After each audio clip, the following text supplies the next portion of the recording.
On July 2nd, 1937, the last known radio transmission was received from Amelia Earhart during her final flight to Howell Island. We must be on you but cannot see you, but gas is running low, have been unable to reach you by radio. We are flying at 1,000 feet. We are on the line 157337. We will repeat this message. We will repeat this on 6210 kilocycles. Wait. On July 9th, 2017, History Channel premiered a special which claimed to have found new evidence in the search for Amelia Earhart. A photo, located in the National Archives, of a man whom the researcher believed to be Earhart's navigator, Fred Noonan, along with a woman with her back facing the camera, believed to be Earhart herself. On July 11th, 2017, a Japanese blogger, Kota Yamano, discredited the whole documentary by finding the original source of the picture, a Japanese-language travel guide to the South Pacific, published in 1935, 2 years before Amelia Earhart went missing. In response to this embarrassment, History canceled all re-airings of the special and erased nearly all official acknowledgement of the special's existence. In a post on History.com, they had this to say. Questions began to surface about the date of the doc photo. Since then, History's researchers have been working to translate and analyze the new information, including a rare string-bound book that appears to contain the same photo. Ultimately, historical accuracy is what is most important. We'll continue to follow the evidence in an effort to get to the truth. Since posting this, there has been no official apology or explanation as to why they let something like this get past their standards. Let's talk about the History Channel. Now, the History Channel, or as it identifies today as History, has been on the shit list of historians for a while now, due to its lack of actual history. But that incident I mentioned at the beginning is a problem of a very different degree than what else they're doing. Pawn Stars and American Pickers, although just reality shows for boomers selling their nostalgia to other boomers, are mostly harmless. And their other dead horse, Ancient Aliens, is so over the top that you'd be hard-pressed to find anyone who actually takes it seriously. Over the last decade, the History Channel has ultimately just become Bravo for men. For the younger people in the audience, that's that channel your mom watches on Saturday afternoons while she's cleaning the house. With all of that and historical dramas on top of it, the History Channel doesn't have much in the way of history today, but at its inception it was criticized for airing mostly World War II documentaries, earning it the moniker of the Hitler Channel. But at least then it was airing actual history. So, what happened? That is what I wanted to find out, and I think I did. You see, the current state of the History Channel, I believe, can be blamed on one person. Nancy Dubuc. She's the former head of the History Channel as well as A&E, and she's currently the CEO of Vice Media. But in order to understand where she took the History Channel, we should probably understand its origins as well as her own. Back in the early 1980s, there were a pair of failing television networks. ART, co-owned by the Hearst Corporation and ABC, and the Entertainment Channel, owned by the Rockefeller Group and NBC. Nick Dvotsets was hired to manage the merger of the two into the Arts and Entertainment Television Network, or A&E, and was made their first CEO in 1984. Like most of the networks started during the cable boom of the 80s and 90s, A&E began syndicating various television shows they had acquired the rights for, including what is now the A&E channel's flagship program, Biography. In 1993, A&E purchased the documentary libraries of Lou Rita Productions, and obtained the long-term rights to those in the Hearst Entertainment Archive, after which it announced its plans to launch a new television channel dedicated to airing history documentaries. The History Channel launched on January 1st, 1995, and it was an instant hit. At the beginning, only about 30% of History Channel's programming was original content. However, included in that 30% was one of History Channel's longest-running series, Modern Marvels, which premiered on launch day. The History Channel quickly expanded around the world, starting new regional versions in various languages and airing content catered to them. And during that time, there was an evolution in the programming at the History Channel. We probably had a little bit more military programming on than we have now. The other major difference is we've gone from more acquisitions in the early years to now we are doing almost 100% original programming. As we began to do original programming, we began to branch out to do some original concepts like This Week in History and History vs. Hollywood. Despite this growth and goodwill projects such as Save Our History, the History Channel still had to compete with the boom of reality TV in the late 90s and early 2000s. Shows like Survivor and American Idol popularized the genre, and thanks to their relatively low costs in comparison to scripted shows, they were very profitable. This boom during the turn of the millennium resulted in a period of stagnation for the History Channel, in which A&E decided to appoint Dan Davids to succeed Raven in 2004, just as Ravens was promoted to president of A&E. Davids had been involved with the History Channel from its very beginning, and had a plan to expand its audience. Expanding the audience for the network is something that Mr. Davids considers one of his greatest achievements. But like many a network executive, Mr. Davids says history faces a major challenge with an increasingly fragmented media environment. But he's not without his secret weapons. Look for the announcement of a new platform expansion sometime this month. So what was David's plan to restore the History Channel?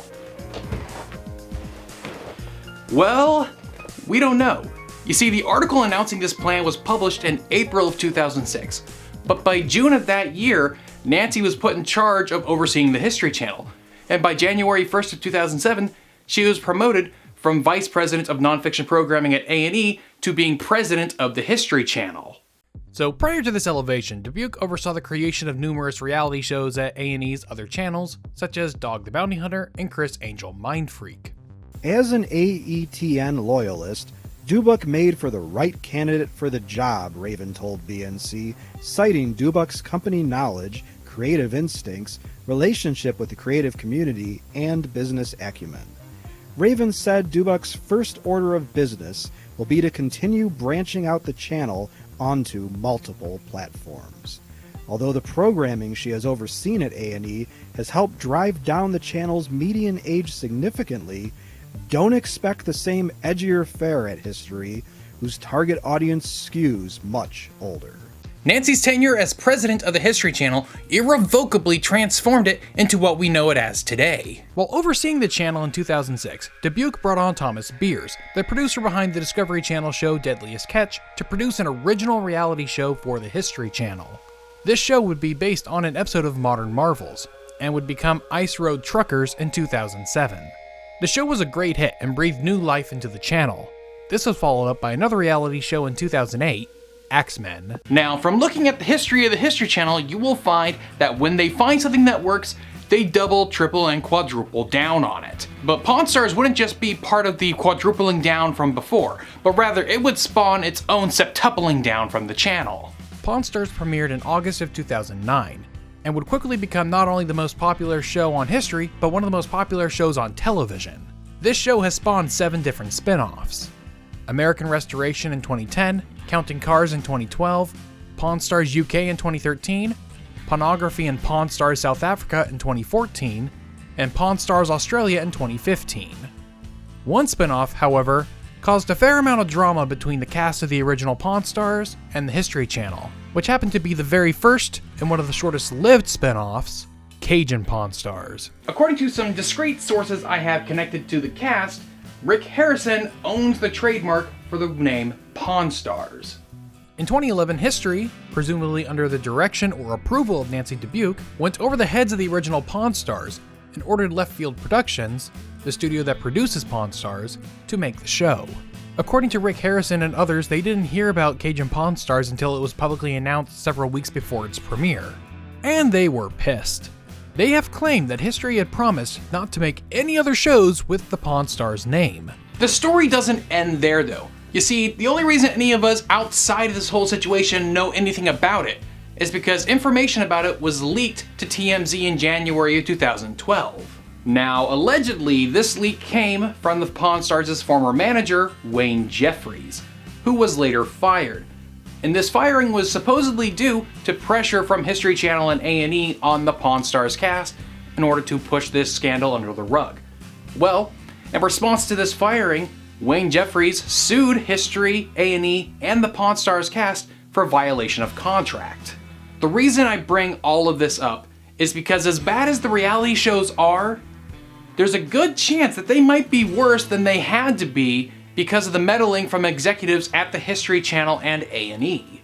Despite all of this drama, Pawn Stars is still the most popular show on the channel, and History has continued to release a new reality show every year or so. The last trait of the modern History Channel given by Nancy are the historical dramas.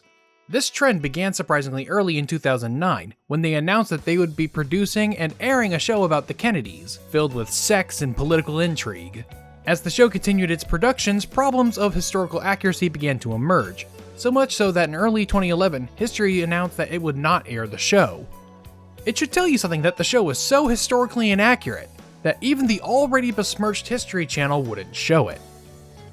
But no fear, History would instead move their productions in-house, and in 2012 they would air their first original historical drama, The Hatfields and McCoys, which was quite successful.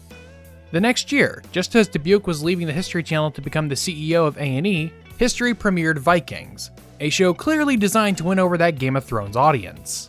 Now I could go on about what the History Channel has done since then, but honestly it's just more of the same. It's more reality shows, more historically inaccurate historical dramas, and more series based on chasing or legitimizing conspiracy theories. Which brings us back to the Amelia Earhart special. History Channel has sunk so far that a Japanese blogger could debunk their entire documentary with, according to Koto Yamano, 30 minutes of Googling. You would think that the 7th most popular television channel would have the resources to hire a Japanese language researcher to just do a quick Google search into the National Archives of Japan, but no, apparently not. This incident was so bad that there are only 3 pages on the internet where the History Channel officially acknowledges the existence of this special, and I'm pretty sure one of them is only up by accident.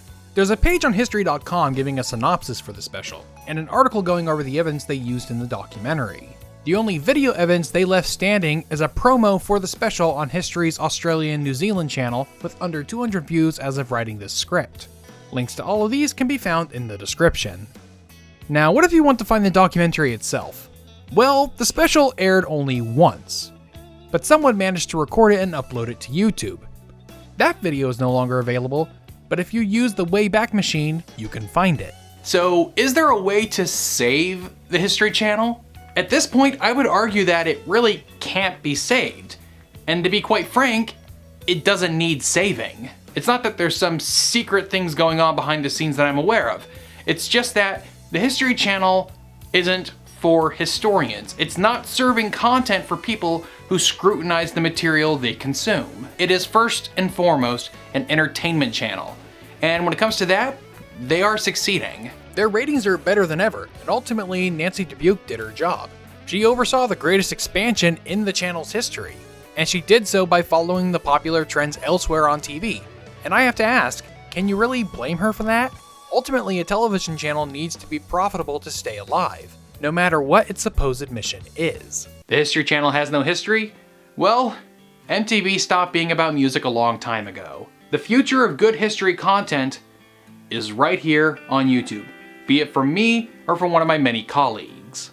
There are more people who care about history sitting at these tables than at the History Channel itself, and that is something we should embrace. So if you want to see more good history, then you should support this channel or the others by going to Patreon, buying merch, donating on PayPal, or one of the many other things. And most of all, watching, subscribing, and sharing the videos. The ultimate reason why there's no more history on the History Channel is because there's simply not enough demand for it from the people watching it. And so if you want more, you need to watch it. And so that's why I say, thanks for watching this video, and I'll see you next time.